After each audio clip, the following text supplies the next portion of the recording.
алейкум, в ефірі програма «Бугунь», і я рада представити нашого дуже цікавого гостя. Це дизайнер одягу, завідувачка кафедри дизайну та реклами Національного педагогічного університету імені Драгоманова, кандидат філософських наук, доцент, член спілки дизайнерів України, володар премії Ukrainian Fashion Industry Awards 2020 Лілія Ханум Дерман. Селям алейкум. Алейкум селям, дуже приємно. Нам також дуже приємно. Лілія Ханум, розкажіть про себе. Чому обрали шлях дизайнерки і науковиці? Це дуже важко, науковиця і дизайнерка. Як це все сталося? Так, насправді це складні такі дві сфери, які дуже часто не поєднують. Вважається, що вони не поєднуються. Насправді я вважаю, що мені повезло, тому що дизайнеркою одягу я ще хотіла бути років з 3. І я завжди до цього йшла, але батьки мені забороняли. Вони говорили, не зрозуміло, що таке дизайнер одягу. От що таке там бухгалтер, викладач, зрозуміло. А що таке дизайнер одягу? Нікому не було зрозуміло. Тому були складнощі, але тим не менше я знайшла аргументи, переконала батьків, і вони мене відпустили навчатися в Київ, де я і здобула освіту дизайнера, власне кажучи. І це була моя мрія стати всесвітнім відомим дизайнером. Це все дуже вдало, ми про це будемо сьогодні говорити. А дуже цікаво, а у вас є кримсько-татарське коріння? Звичайно, так. В мене тато кримський татарин. І ви були в Криму, про Крим теж поговоримо? Так, все моє дитинство там минуло. І підлітковий вік саме там я проводила, так. І повертаємося до моди, до дизайнерського мистецтва. А от як це досліджувати моду, а саме писати науковою мовою про популярні речі? Насправді вже не важко. Можливо, починати було важко. От я договорю, що коли я закінчувала університет, професор, який в мене викладав, він дуже наполягав, щоб я йшла в викладання, тому що я була однією з найкращих студенток на курсі. Але мені це не подобалося. Не знаю, можливо, мені було складно ділитися знаннями, які я здобувала. Тобто, як був якийсь бар'єр, я не готова була до цього. Але потім все ж таки вони мене змусили займатися викладанням. Я пішла викладати, і мені дуже сподобалося. А щоб викладати, ти мусиш просто читати багато літератури, різної фахової, нефахової, тобто, щоб розуміти в загальному, що відбувається у моді, в дизайні в цілому. І тому, коли ти багато читаєш, то тобі вже не складно писати науковою мовою. З'являється інший аспект – профдеформація. Коли ти в звичайному житті починаєш говорити науковими термінами чи науковою мовою, і твоє оточення таке на тебе круглими очима дивиться і не розуміє, що відбувається. Типу, Ліля, досить нам читати лекції, поговори з нами просто. Тому ні, вже не складно. Навпаки, навіть цікаво. А що взагалі сьогодні означає бути дизайнером? Складне питання, тому що насправді зараз якраз відбувається трансформація цього напрямку. Наприклад, якщо ще років 5 тому цінувалися дизайнери, які були вузькоспеціалізованими, наприклад, там дизайнер поліграфії, який займається версткою книг, припустимо, а там дизайнер логотипів, а там ще якийсь дизайнер, тобто вузькоспеціалізований. То сьогодні все більшість компаній, в ряді багато причин, хочуть такого собі універсального солдата, який би міг і те, і це, і п'яте, і десяте, щоб він міг легко перелаштуватися. Тобто це багатогранна людина, яка розуміється і в економіці, і в демографії, і в ще якихось там політичних моментах, тому що це все дуже тісно пов'язане. І якщо ти оглядово хоча б не розумієш, що відбувається навколо тебе, то бути дизайнером, надзвичайно успішним дизайнером бути складно. Тобто треба бути дуже універсально? Максимально, різносторонньо розвиненою людиною. А що, на вашу думку, змінилося за останні 10 років? В дизайні чи в моді, я не В дизайні, в моді. Ну, дивіться, за останні буквально 2 роки дуже сильно змінилося, тому що ось ця пандемія, вона повпливала на моду, в частності дуже сильно і на дизайн. Ми перейшли повністю у діджитал формат. Це вплинуло на продажі, а продажі, відповідно, диктують те, що ми продаємо. Ну, от якщо можна, якийсь приклад такий самий банальний. Ну, умовно кажучи, ми почали купувати через інтернет речі. Щоб купити через інтернет, ми маємо там певні характеристики. Ну, умовно кажучи, через інтернет-магазин ми не можемо купити якусь облягаючу сукню, бо ми не розуміємо, як вона буде сидіти на людині. Це дуже складно підібрати. А якщо це, наприклад, якийсь одяг оверсайз, вільний, і ти там плюс-мінус розумієш свої параметри, то це дуже просто. Ти купуєш, відповідно, ось такий метод продажі онлайн, він формує і пропозицію, і попит. Тобто ми починаємо, наприклад, купувати одяг більших розмірів, або, наприклад, знову ж таки, інтернет-продажі впливають на те, що мають бути якісь крупні деталі, щоб ми їх могли гарно роздивитися, щоб не було ніяких там прихованих елементів, щоб людина, яка купує дистанційно, могла все дуже чітко роздивитися. Тобто це дуже все взаємопов'язано. Зараз дуже цікава тема діджитал-одяг. Можливо, ви чули про таке цифровий одяг, того, якого не існує взагалі в реальності, але ми його можемо одягати на себе і виставляти там фотографії в цьому діджитал-одязі, десь там в соціальних мережах, чи навіть там в якихось відеороликах і так далі. Ну, тобто це зовсім інший напрям, який дозволяє, зокрема, наприклад, впливає на екологічний момент. Тобто ми, припустимо, для фотосесії можемо не купувати собі якусь там одежинку, а замовити цифровий одяг, якого не існує, і, власне кажучи, одягти його в віртуальному світі, не витрачаючи ні кошти на це, і не засмічуючи, наприклад, екологію, природу. А що стосується політичних подій, вони якось впливають на моду, на дизайн? Безумовно. Це, можливо, один з найголовніших аспектів, який впливає на моду. Ну, по-перше, дивіться, знову ж таки, на прикладі. Наразі в світі така незрозуміла ситуація, точиться багато різнопланових конфліктів, можливо, не побоїмося це називати війною, так? І це вже триває досить довгий час. Відповідно, це впливає на моду. Наприклад, ще з 2010 року і дотепер в моді залишаються рвані джинси. І це от якраз віддзеркалення тих політичних подій і, власне кажучи, потім економічних, які впливають на те, як формується мода, на наші вподобання. Чи, наприклад, в 2014 році дуже активно продавалися речі, які мали принт оцей хакі, такий військовий. І що саме цікаво, речі з таким принтом в основному купувалися для дітей. І от тут цікаво досліджувати, а чому саме для дітей, а, наприклад, не для дорослих? Можливо, це якась підсвідомість батьків, коли вони хочуть, умовно кажучи, замаскувати своїх дітей. Да? А можливо, це просто намагання віддати дитині щось краще. Тобто це потрібно досліджувати, да? Але от такі речі, вони відзеркалюються в моді. Якщо, зокрема, ми можемо говорити про те, що є там якісь політичні лідери, там жінки, чоловіки, стиль яких ми можемо наслідувати, наприклад. А 14-й рік як вплинув на дизайнерів, на моду? Я вважаю, що не буває добра без лиха. Так, і, наприклад, з 2014 року дуже почала розвиватися українська індустрія моди і почала популяризуватися українські дизайнери, повернулися в моду вишиванки, і вишивка взагалі як така. Її носили як наші селебритіс, так і селебритіс за кордоном. І оце якраз теж оці всі політичні події, які впливають на моду. Тобто, наприклад, коли на території України такий відбувається сплеск самоідентифікації, Але разом з тим ми не можемо сказати, що якщо там закордонний якийсь там зірка, наприклад, за кордону одягає такий одяг на себе, ну вона ж не ідентифікує себе з українцем, да?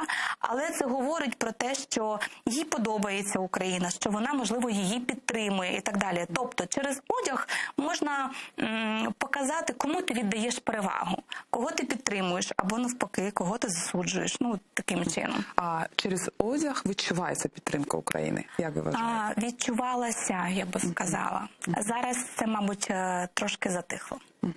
А що стосується взагалі в українському суспільстві, що зараз? Як ці політичні події впливають? Що зараз з українською модою? Зараз з українською модою все достатньо складно, але це моя думка, виключно, я підкреслюю це.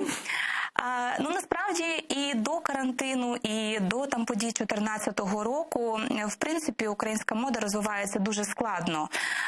Хоча б тому, що за кордон нас сприймає переважно як сировинну базу.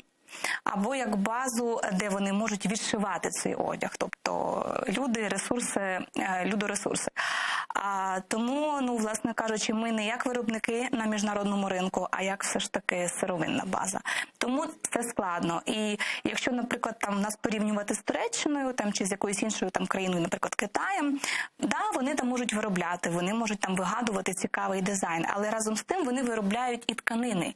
І за рахунок цього вони можуть здешевлювати свій продукт і бути конкурентно спроможними на ринку. Тоді як в українців є можливість шити, є можливість дешевої робочої сили, але немає тканини, ми її закуповуємо.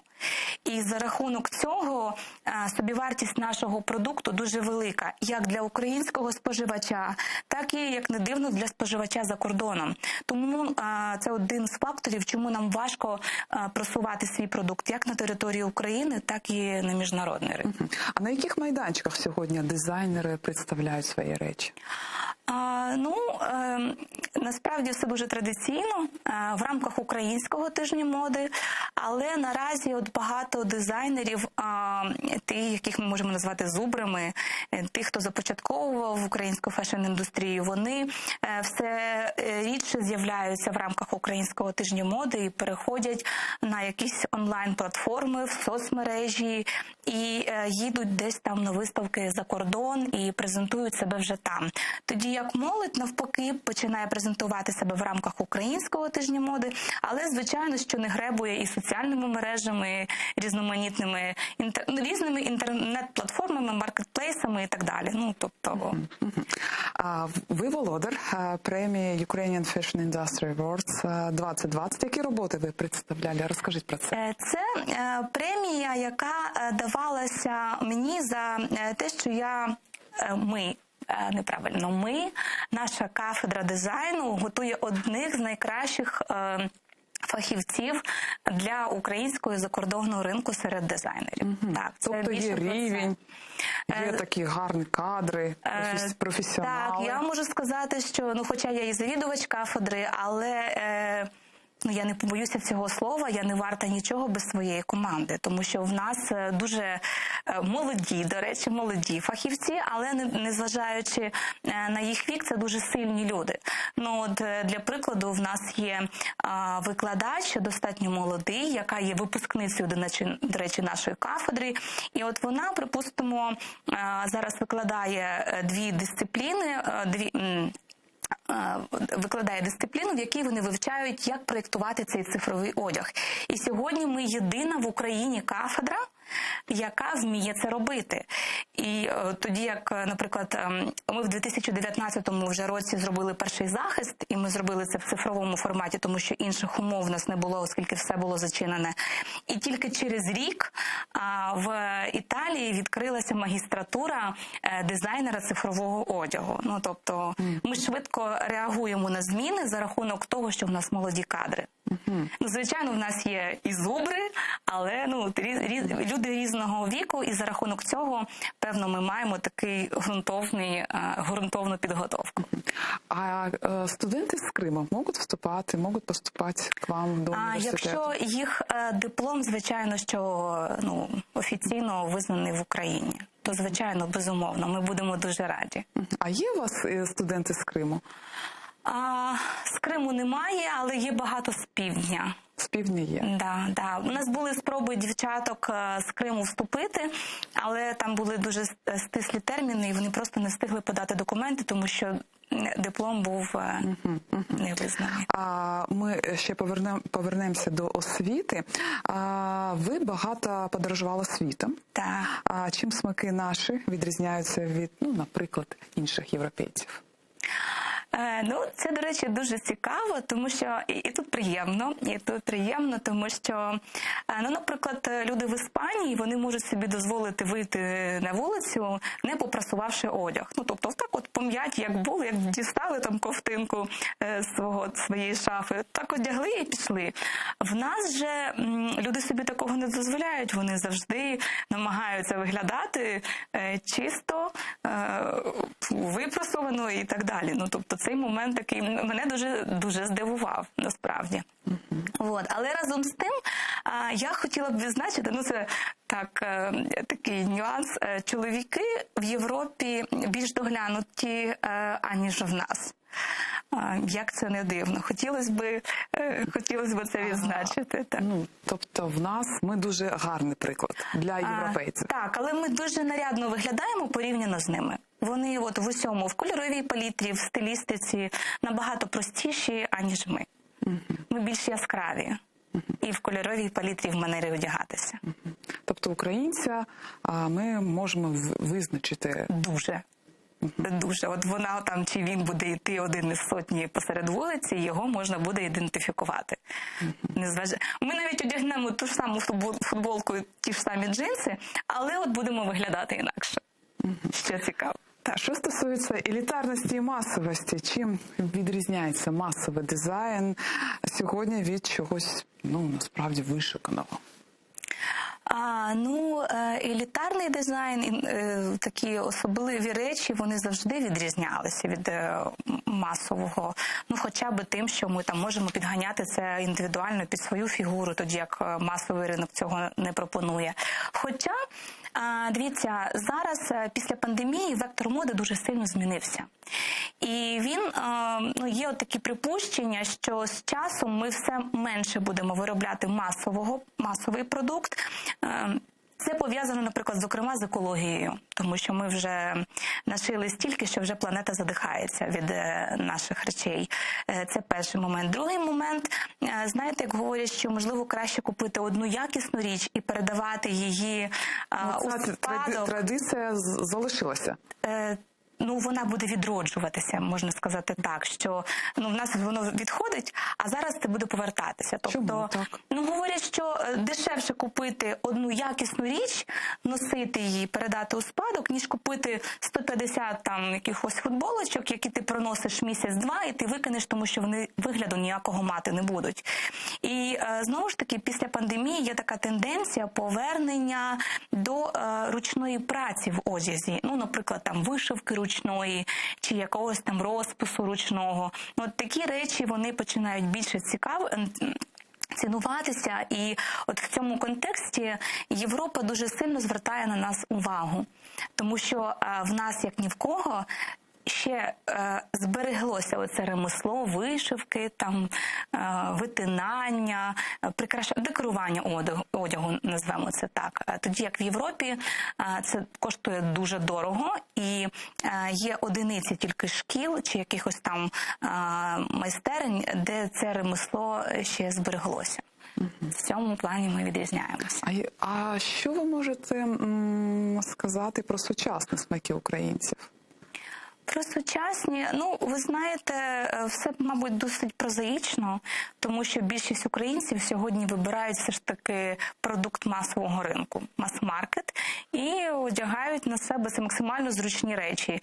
Мінімум підборів, максимум речей оверсайз, зручних, щоб це було максимально комфортно. А є інтерес до національних елементів, вишивки? Ви знаєте, складно сказати. Звичайно, є, але знову ж таки місце має, де воно це, в якому це одязі. Воно ж може бути зображене і на одязі оверсайз, правильно, так, або може бути зображене на якихось там вечірніх сукнях чи ще десь. Тобто все залежить від попиту. Звичайно, що є, але не в такій мірі. Все ж таки люди чомусь прагнуть до простоти, я би сказала так. Але це не означає, що ми маємо це втрачати. Ми маємо це ще більше зберігати у зв'язку з цим. А як ви ставитесь до повсякденного одягу, коли використовуються елементи, вишивки, національні елементи? Ну, особисто мені це дуже подобається. У мене багато таких речей. Це можуть бути абсолютно прості сукенки чи якісь блузочки, де навіть в тон може бути вишивка, яка не кидається в очі, але разом з тим вона підкреслює твою самоідентифікацію, твою, можливо, культурну приналежність або твої смаки і погляди, чи демонструє якісь ексклюзивні моменти в дизайні. Тобто я, наприклад, дуже люблю. І я бачу, що багато людей теж цим цікавляться, але в нас не така велика пропозиція асортименту таких речей. Це перший момент. І другий, навіть якщо такі речі можна знайти на ринку, то вони будуть коштувати досить дорого. А наразі не кожному це доступно.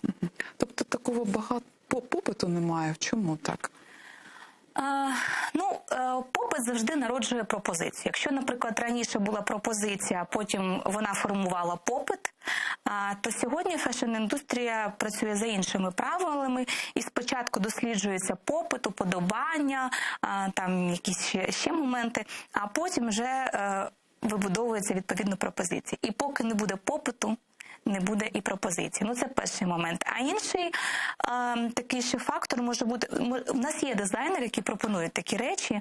З іншого боку, наскільки вони доступні по ціні, і наскільки ці речі є цікавими з точки дизайну. Це ж теж має велике значення. Тобто ми нашити то можемо все, що завгодно, і кричати про те, що ми дизайнери, а наскільки твій одяг відповідає сучасним вимогам, наскільки він в тренді, наскільки він, навіть якщо він стилістично має якісь культурне забарвлення, то все одно це має бути стильно, зі смаком, лаконічно, так, щоб ти цю блузку міг вдягнути, доповнивши її червоною помадою десь на свято, але разом з тим, якщо ти прибираєш якісь елементи, цю ж блузку ти міг одягнути, припустимо, в офіс, наприклад. Так? Тому що зараз дуже модно ось такі одяг-трансформер, який ти можеш або відстібнути щось, пристібнути, десь щось додати, рука відстібнути, наприклад, або загнути його. Тобто те, що може змінюватися в одязі і разом з тим змінювати твій образ, спрощуючи його або навпаки нагромаджуючи якимись сенсами, смислами чи візуально образно. А що, на вашу думку, що є дуже гарним прикладом в світі в напрямку дизайну, моди?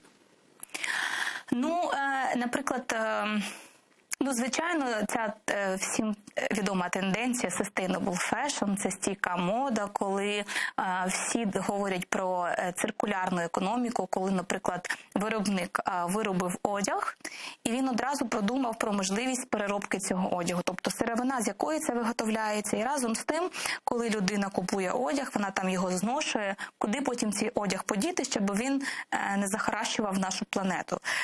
Тобто це така гарна тенденція, над якою зараз працюють як великі бренди, мас-маркет, наприклад, компанія Inditex, до якої ходять Zara Group і ряд інших брендів. Але наразі ця тема, вона більш популістична, аніж практична. Тому що, щоб дійсно перейти з рельс, на яких ми зараз, до реально екологічної моди, це дуже дорого, це дуже довго і складно. Але тим не менше, те, що в нас є прагнення до цього, це вже дуже добре. Є навіть ще цікавий приклад, один з відомих брендів, не будемо називати імена, вони пропонують, вони запартнерилися з компанією, IT-компанією, і, власне кажучи, в них є такий проект, що вони, це одяг по ціні мас-маркету, але разом з тим це одяг, який виготовляється по індивідуальним міркам. Припустимо, ти їм насилаєш листа, де вказані твої розміри, і вони під тебе конкретно шиють там якусь виріб, ну там сорочку, наприклад, білу. І ти отримуєш це як індивідуальне замовлення. Тобто не нашивається 1001 біла сорочка на склад, як це було раніше, а конкретно під твоє замовлення ти отримуєш там протягом тижня, це можливо і менше. А Лілія Ханом, а чи добре знають кримськотатарських дизайнерів в Україні? На жаль, ні. На жаль, ні. Ну, по-перше, їх не так багато. По-друге, ну, наприклад, я ніколи не бачила в рамках Української тижні моди якихось імен кримськотатарських дизайнерів. Ну, можливо, це пов'язано з тим, що це дуже дорого.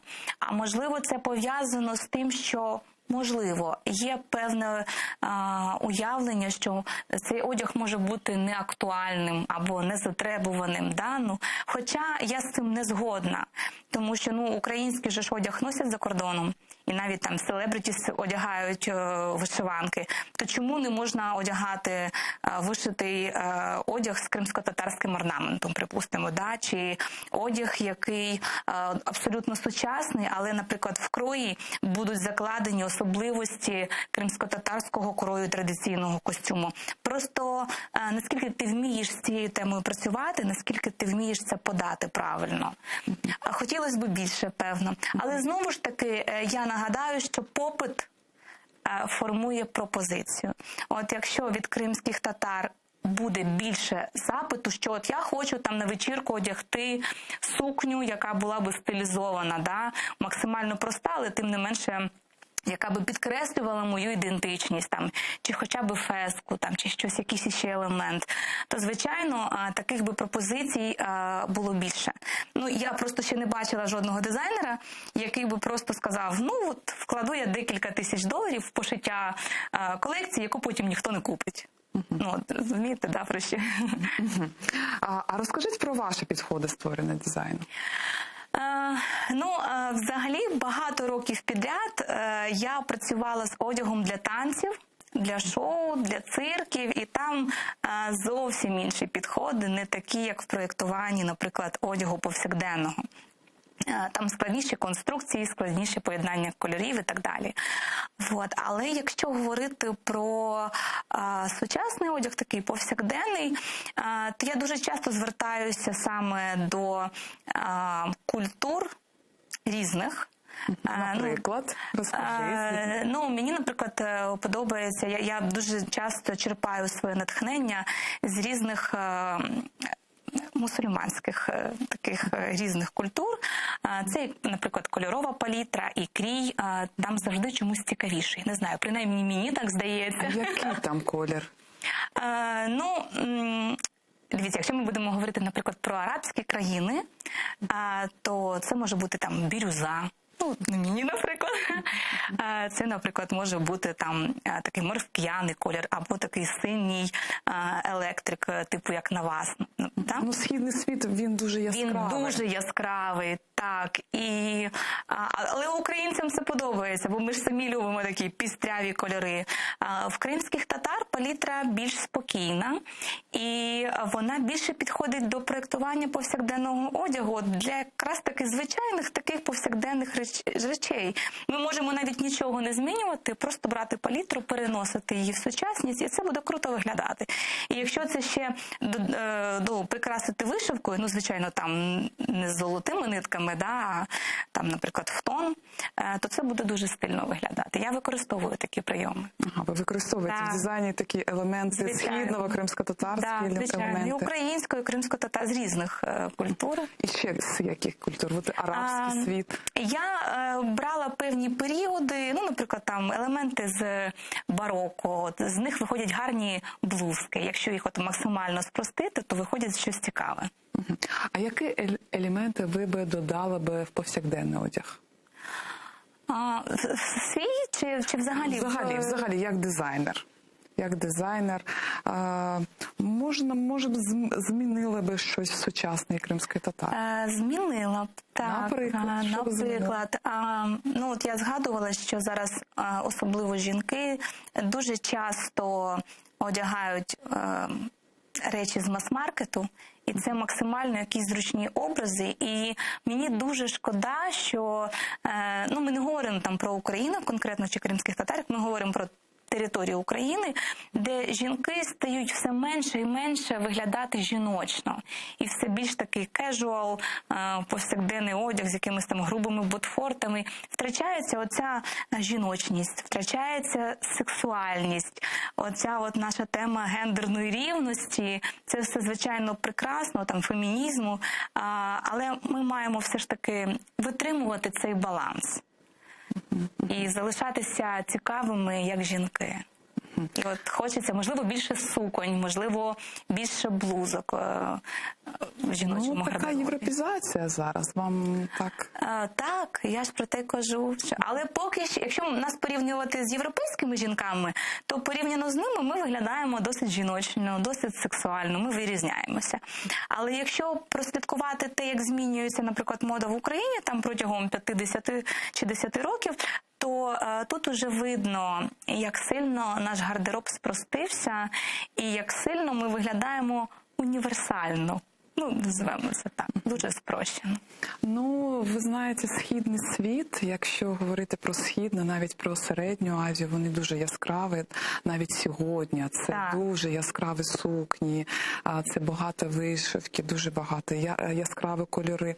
У нас зараз іде більш лаконічність така. Максимально, на жаль. І хотілося б це трошки змінювати. Разом з тим ми могли б зберігати свою самоідентичність, ми могли б зберігати ремесло, на якому в частності могли б піднімати свою економіку, тому що у нас з'являлося більше замовлень, і ми могли б їх виконувати. У нас є майстрині, які це можуть робити.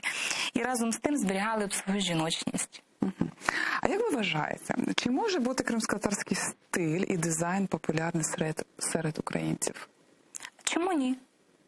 А чому ні? Я не бачу жодної причини, чому б він не міг бути популярний. Крій в традиційному кримсько-татарському костюмі досить цікавий, і він простий.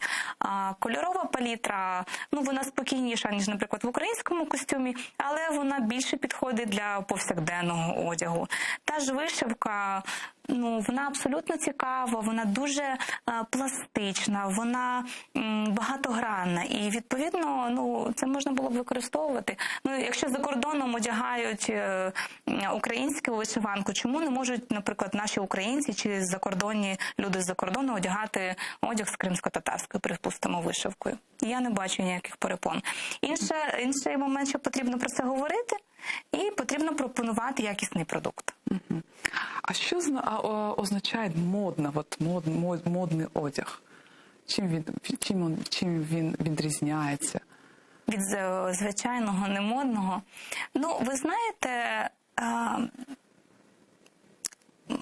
я би сказала, що модно те, що вам личить. От завжди потрібно пам'ятати про себе, про свій внутрішній стан і підбирати одяг не відповідно до тенденцій, які зараз нам нав'язують чи намагаються на нас заробити таким чином, змінюючи модні новинки щомісяця, щотижня, щодва тижні, а все ж таки прислухатися до себе, зважати на свій образ і, відповідно, вже до цього формувати. І тоді ти тільки будеш модним і гармонійно виглядати. А що вам зараз не подобається в дизайну, в індустрії, в моді? Які напрямки вам не підходять? Не підходять. Є таке зараз популярна тема, називається грінвошинг.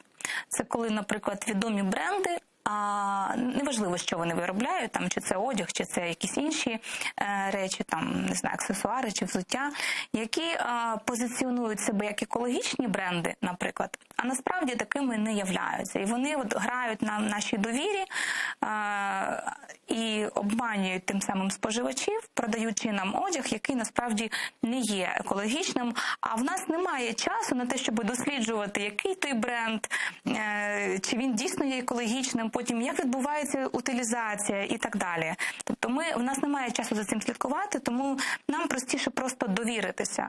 А на нас, так скажемо, грубо заробляють гроші. Оце мені не дуже подобається, звичайно. І хоча я сама дизайнер, і кожен новий виріб, який я створюю, це, звичайно, теж, по суті, захаращування планети. Да? Але тим не менше хочеться, щоб фешн-індустрія трошки швидше переорієнтувалася в екологічний напрямок. Трошки більше цьому приділяла уваги. Тобто екологічний напрямок може бути яскравий такий? Може, звичайно. Це абсолютно ніяк не впливає на зовнішні естетичні якісь там моменти. Це всього-навсього просто інший підхід до створення бізнесу, до реалізації продукту, до, власне кажучи, переробки цього продукту. Це більше має значення. Тому що зараз фешн-індустрія друга після нафти забруднює нашу планету. Розкажіть про свої проекти, що вдалося зробити за ці роки? Насправді, я дуже скромна людина, я не можу сказати, завжди мені мало, мені завжди хочеться щось більшого. Але я пишаюся тим, що я досить довгий час працювала з костюмами для якихось шоу. Ми зробили багато проєктів, які були не тільки на території України, а вони їздили і за кордоном і представляли нашу Україну, що ми можемо робити не гірше, наприклад, костюми, аніж там, не гірші шоу, аніж там. І наші фахівці там цінуються, і, звичайно, це мене радує. І ще, мабуть, моє досягнення в цьому – це те, що я займаюся улюбленою справою, дозволяю собі це і заробляю на цьому гроші, а не просто це, знаєте, як хобі, в яке ти вкладаєшся і не маєш ніякої віддачі. Це, мабуть, найцінніше, тому що коли я прийшла навчатися, мені всі навколо говорили, що це професія для тих, в кого там багаті чоловіки, наприклад, чи якісь є спонсори, які тобі будуть фінансувати, от як постійно. А насправді, якщо до цього підходити так виважено, то все буде добре. Єдине, що це багато дуже роботи, і до цього потрібно бути готовим. Що це може бути і без вихідних, що це може бути робота і на свята, що це не робота, на яку ми дивимося через рожеві окуляри.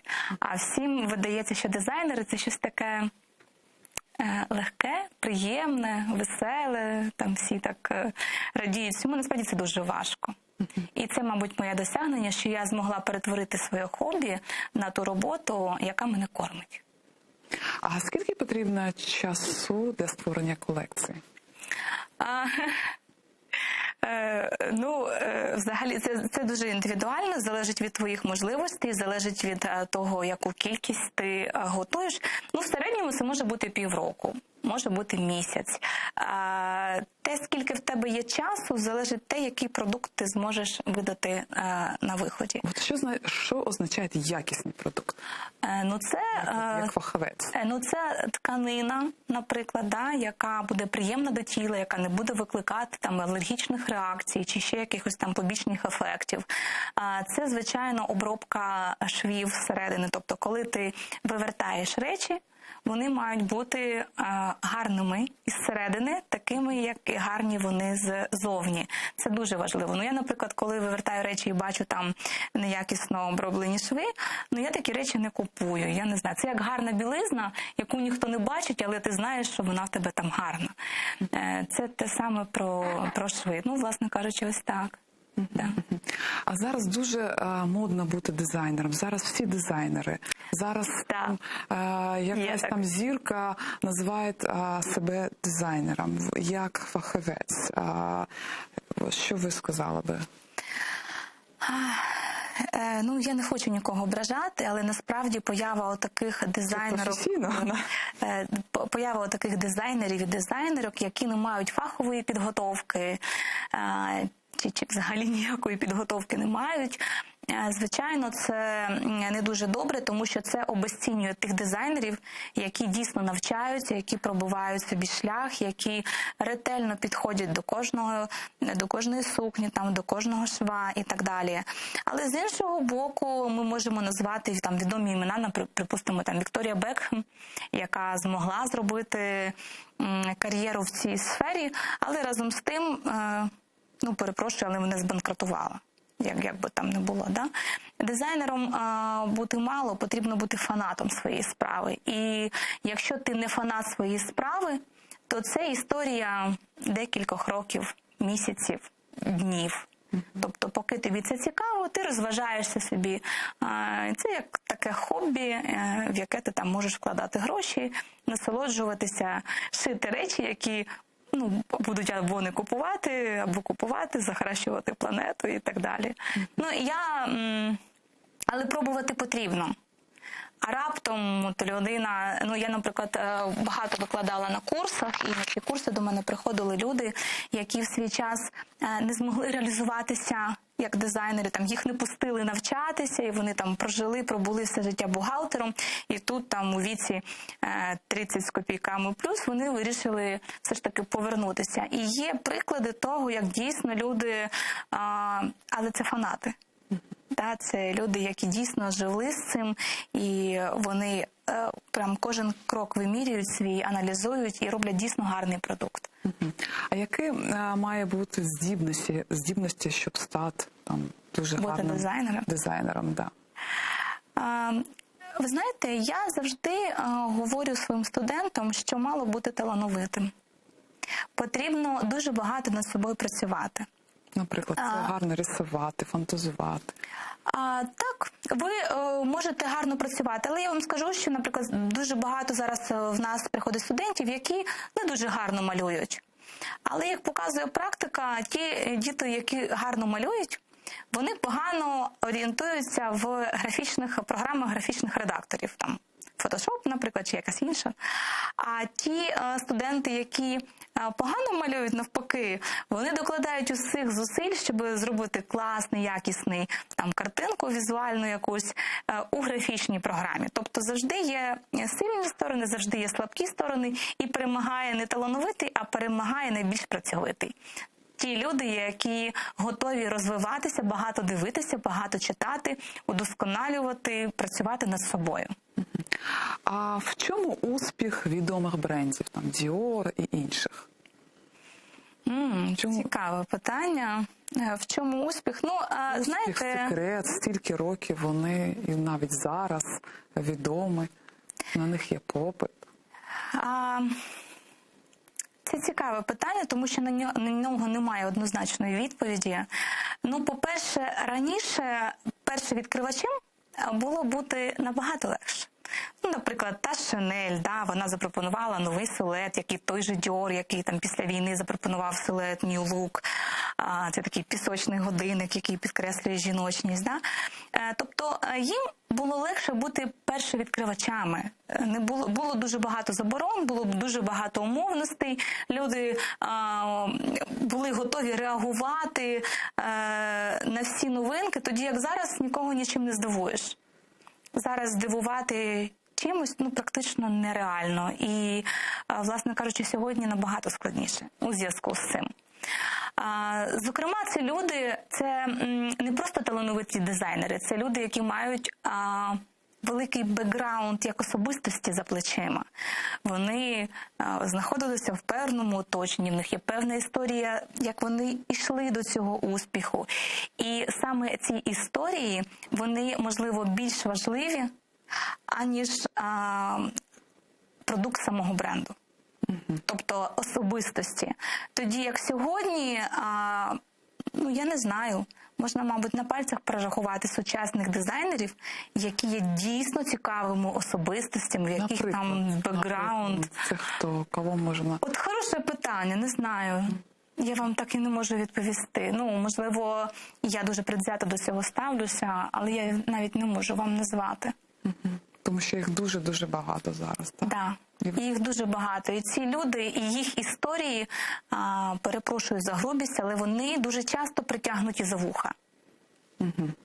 як говорять. Да? Тобто, якщо історії немає, її потрібно вигадати. І тоді вже, власне кажучи, навколо цього створювати якийсь шум. Ну, дизайнерський світ, він такий. Він жорстокий, насправді. Він такий. Але от дивіться, ви задали питання, які зараз можуть бути там, чому, наприклад, наші бренди відрізняються від Chanel там, чи Dior. В нас зараз у сучасних дизайнерів теж є шанс вирватися вперед. І в нас є зараз два напрями, одних з найголовніших, де ми можемо проявити себе і дійсно відбитися в історії. Це перший напрям – це діджитал, це проєктування цифрового одягу, можливо, де ми можемо знайти нові контексти і вирішити якусь там глобальну проблему. І це екологічна тема, де, наприклад, дизайнери можуть компілюватися, припустимо, з інженерами чи з біологами і робити речі там з тканин, наприклад, сьогодні є тканини з павутиння павуків, там, чи тканини з ананасів, там, чи з апельсинової шкіри. Тобто це нова сировина, з якої дизайнери роблять тканину разом там, з різними іншими фахівцями і пропонують вже ось такі речі. Тобто ми можемо використовувати оці інновації в проєктуванні свого одягу, але небагато брендів, які зараз до цього готові, хоча б, принаймні, фінансово. Але є можливість вийти на світовий рівень? Є, звичайно.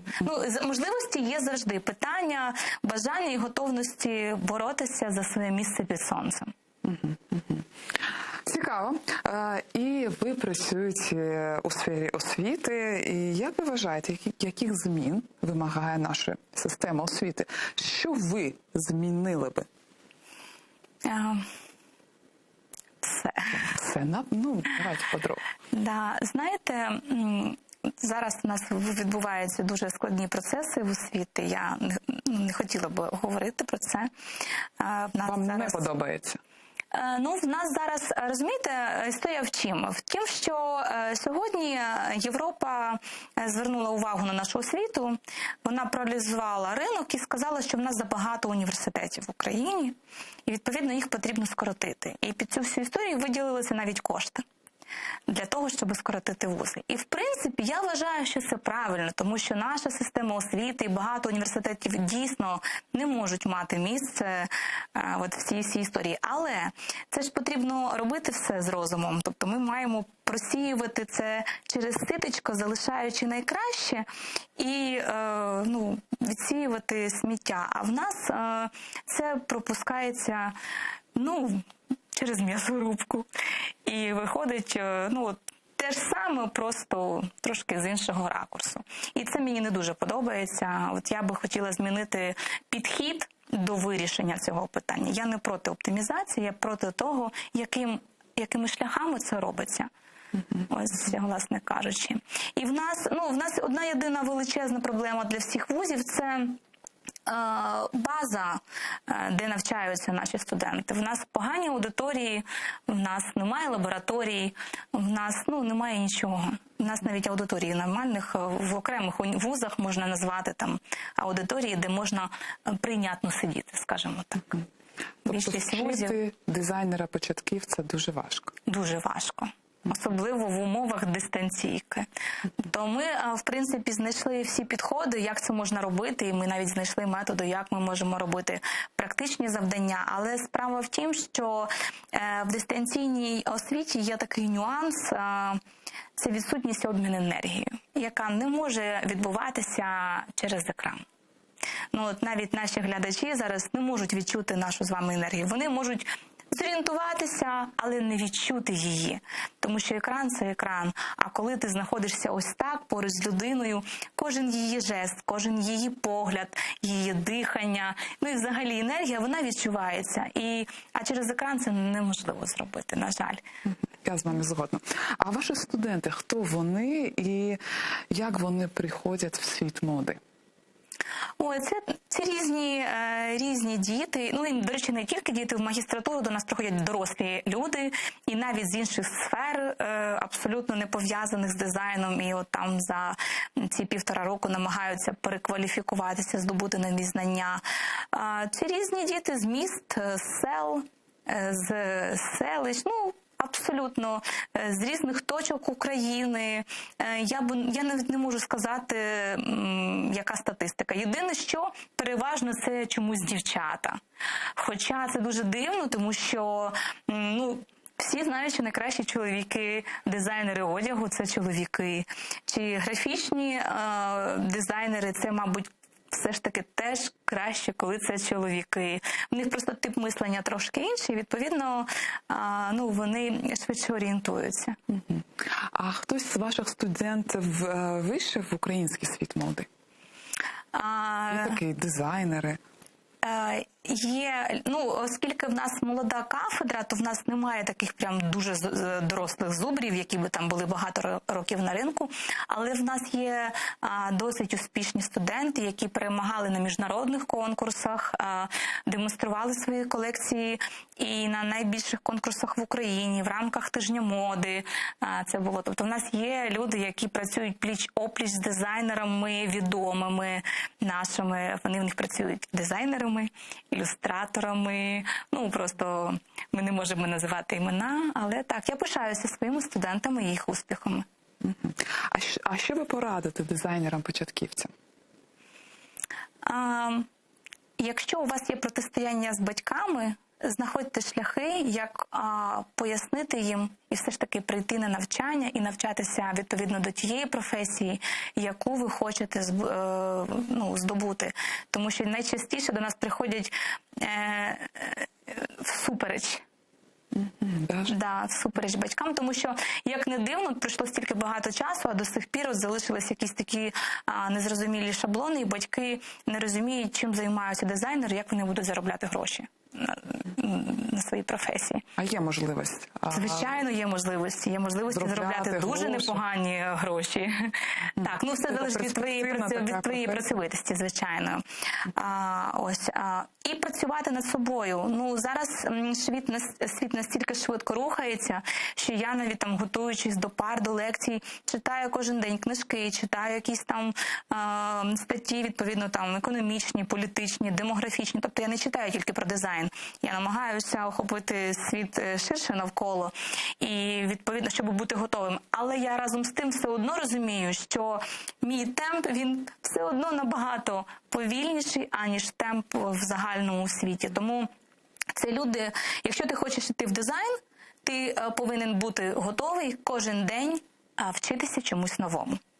І, відповідно, самоудосконалюватися. Якщо ти до цього не готовий, то ти будеш, певно, що дизайнером, який буде працювати під замовлення, там, зверстати книгу чи розробити лого. Тобто якась така рутинна робота, яка, можливо, буде приносити гроші, але чи буде вона приносити задоволення і той фінансовий заробіток, який ви хочете, це ще питання.